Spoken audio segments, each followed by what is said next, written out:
Hey gang, it's JC, and this is the Daily Dose for Monday, November 28th, 2011, a combined venture with Mind Active in beautiful downtown Clayton. Yes, they moved from Brentwood. Great television archives, top of the page. We have our eye candy feature, our Cardinals chronologically assembled 2011 championship season photo gallery. I got to figure out a way to shorten that name. Anyhow, that's right below what you're looking at. And of course, our rock and roll poll question. Now, we have not been with you for a couple of days because of the holidays, so we have a lot to get to.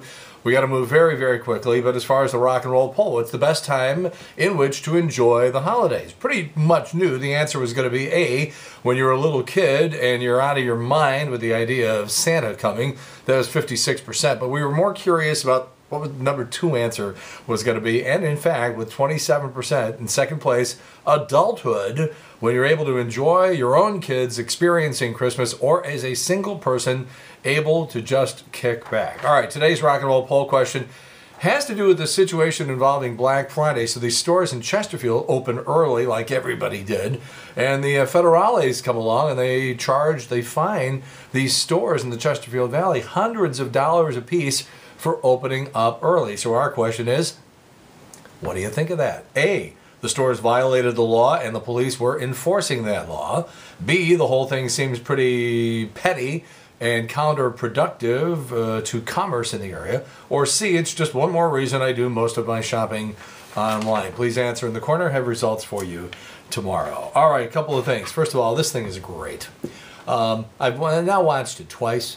And this is the Cardinals 2011 documentary, which just came out, put out by Major League Baseball. They had the big to-do Tuesday night at the Peabody Theater downtown. I don't think they missed a blade of grass as it applied to the postseason and even the run-up to the postseason. It's about 90 minutes, and it is just unbelievable. Even if you had a passing interest in the St. Louis Cardinals 2011 championship season, particularly the playoffs, it's just great. And what they did in setting up the story of Game 6 was nothing short of brilliant, because they did it in sort of a flashback mode, and it's just great. They did a terrific job on this. Like I said, pick up a copy. You will not be disappointed. All right, we have an update on the Albert situation. As you know, back in early October, I called the Tony La Russa retirement. We had that story 3.5 weeks before it actually happened. Nobody wanted it. Nobody believed it. People were ridiculing me about it. And then, of course, the last piece of confetti wasn't even swept up from Market Street when Tony called a news conference and said, that's it, I'm getting out of baseball, I'm retiring. So JC was right, which is one of the reasons why, when about 10 days ago I reported that Albert and his deal with the Cardinals was done and that a news conference was going to be scheduled in about 48 hours, it got picked up like crazy. We went from something like 250 Twitter followers to about 1,800 is where we are right now. Okay, long and the short of the story is John Mozeliak comes out of the general manager's meetings up there in Milwaukee to take a leak, and all of a sudden, just out of nowhere, all these microphones and cameras get shoved in his face, and they start asking him, what about the report out of St. Louis that Albert has already signed, you're going to hold a press conference in 48 hours? And Mozeliak was like, he just said no. But the deal is done. The story is correct. I had it reconfirmed again a couple of days ago, and now we actually have new information, and that is, which I tweeted last night. You can follow me on Twitter at STLJCCorcoran. We are told now that the deal is significantly less than a 10-year deal. Of course, Albert was looking for a 10-year deal, and a lot of people thought that was the hang-up with the Cardinals and was going to be the hang-up with whatever team Albert was going to enjoy a conversation. But we are told that it's a significantly less than a 10-year deal. And, you know, Albert's on vacation in Hawaii right now. Nothing's going to happen for at least another week. My guess is he's going to probably do something next week. If I'm a gambling man, and I must be, because I've stuck my neck out twice. But I also have to tell you, we have to officially congratulate the following Twitter followers who, you know, one of the things you know is when you're a public figure and you put your name and your image on every single thing that you say and that you do and that you broadcast or that you post online or that you tweet, there's people who just sit out there in the three-point stance. They don't contribute anything to society.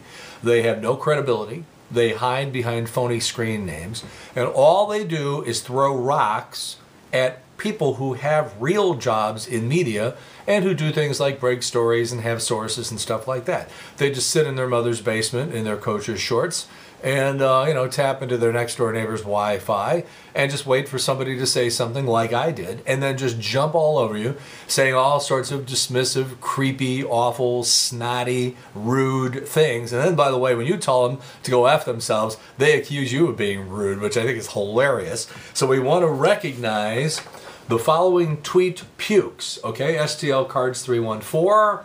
What's that other one? Martha Valenta, whoever you are. The files, also this guy and that guy and that guy and that guy and that guy and that guy. Oh, we have a second page. And we got these people too. These are people that are going to be greatly disappointed when they find out that I don't look at those comments. I have somebody who weeds through all of the email and all the tweets and all that sort of stuff and just weeds out the creeps, but every once in a while I'll say just pull a couple of creeps out because I want to recognize them officially.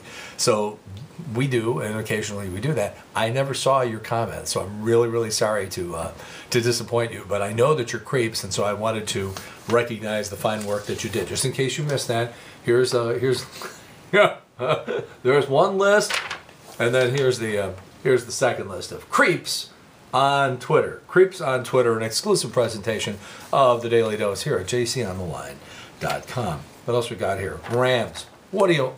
now, the Fox NFL pregame show with Howie and Peter and Steven and Whoopi and... they said yesterday in the pregame show that the Rams are going to clean house in the front office. That means Steve Spagnuolo, Billy Devaney, everybody gone at the end of this season. Could it be that Jeff Fisher, the head coach of the Tennessee Titans, when the Rams beat that team in the Super Bowl 10 years ago, could be the next Rams head coach? Could it be? Could it be? Talk about a strange twist of fate. By the way, if you still have yesterday's Rams game on the DVR, go to 7 seconds remaining in the first half. There is a photographer. He's got his camera on his shoulder, and he's seated. He's sitting on the ground. He's sitting on the turf, out of bounds. And Sam Bradford throws a pass way over the head of his receiver. And this guy, with a camera on his shoulder, sitting down, makes a perfect catch right in the gut. The Rams are on 2 feet, and they can't even seem to do that. So congratulations to the photog. Okay, according to a new 60 Minutes Vanity Fair poll, Americans would prefer President Obama to George W. Bush if they were running against each other head-to-head today. Also, most Americans don't visit the library. If Americans were going to replace the bald eagle as national animal, they would choose the grizzly bear. And the 80s and 90s are chosen as the best decade to have lived in. How about that? Details on the 60 Minutes Vanity Fair website. Yeah, right. I didn't see the new Muppets movie over the weekend. I sort of wanted to, but then I started thinking about it. If I wanted to see a cartoonish, hyper-animated character telling bad jokes, I'd go to a Dane Cook concert. And the Rams, you know, the missed tackles. It's just one missed tackle after another. Missed tackle, missed tackle, missed tackle. They let more guys get away than Jennifer Aniston. We going to have time to do this? Let's just cut through a couple of these things. And, well, it was a disaster Black Friday. You know, you get the pepper spray woman at the Walmart in California. She was trying to get an Xbox. Target, the employees did Thanksgiving. They had to work all night and then sometimes work like 17-hour shifts. Some lady was so tired down in Palm Beach, she drove on the way home after all this and drove off a bridge into a canal and had to fish her out of the water. The local NBC station was doing a report in Baltimore about Black Friday. They forgot... well, they put up a graphic that said Black Holiday Shoppers. They forgot the word Friday. Oops. New survey found that 6% of people have cut in line during Christmas shopping. 6% have parked in someone's spot. 3% have stolen an item out of someone else's cart. And 3% have physically or verbally fought someone. And I'm not jumping on Walmart or Target or any of those stores because I had my umbrella stolen at Sam's a couple of years ago. It was raining like crazy outside. I walked away from my cart to go get something, came back, my umbrella was gone. The Walmart in Buckeye, Arizona, 54-year-old guy is shopping with his wife and grandson, and he was trying to protect his grandson from the stomping, thundering herd And so he picked up his grandson and then took the gift that he was going to try and buy and stuffed it in his pants so that he could hold on to his son and sort of use the other hand to ward off shoppers. The security people thought that he was shoplifting, so they tackled the guy and they bloodied his face. This is the Christmas spirit. Also, in Little Rock, Arkansas, people rioted over those $2 waffle makers. Well, you know, it's Arkansas, and it's a $2 waffle maker, so come on. A guy had a heart attack in West Virginia, and people just walked right over him, trampled him. And there was one store in Soho, in the area of Manhattan, and they were all lined up out there at midnight for the big midnight doorbuster sale. The only problem was there was no sale. They were not opening at midnight. They weren't opening until 10 o'clock in the morning. But at 1:15, the crowds ended up breaking down the doors and looting the place. It's beginning to look a lot like Christmas. What's your dream home? Are you living in it? 25% say they're saving for it. 10% say they're already living in their dream home. But the overwhelming majority say, forget it, I'll never make it. The new survey says, what do you want in your dream home? Number 1, rural area, at least a half an acre of land, followed by being isolated so that you can get privacy without having to close the curtains. But it's got to be 10 miles or less from work, and less than 5 miles from the nearest town, and less than 2 miles away from the nearest grocery store and doctor, and they want a breakfast nook and a swimming pool. The Broncos-Chargers game yesterday, 13-13 with less than 2 minutes to go in the game.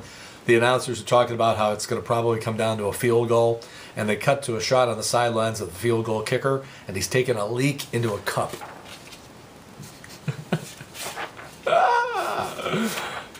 Christmas. Christmas.